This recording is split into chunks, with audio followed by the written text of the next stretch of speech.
sebelum kita menyaksikan podium bagi CP150 dan yang kedua ini adalah recap bagi perlumbaan yang baru tamat tadi. Permulaan yang baik ditunjukkan oleh Kasmat Daniel Kasmayudin.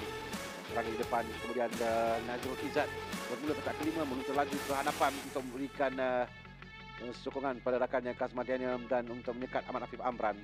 Afif ketika ini tempat yang kedua mengekori Kasmat Daniel, tapi selepas itu lihat Nazrul Izzat masuk di bahagian dalam untuk memintas Afif dan dia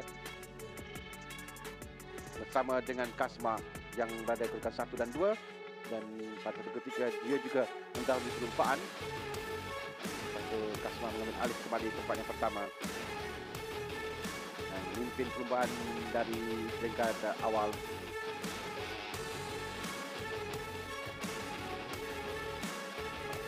Ujung tengah dia ada dikejar Ahmad Afif Amran, tapi bukannya masih lagi rapat, dan satu ketiga juga Azroy Hakim Anwar berada dekat di belakang mereka. So kita lihat Azroy, kemudian Helmi Azman dan Afiq Aziz pada rapat di belakang.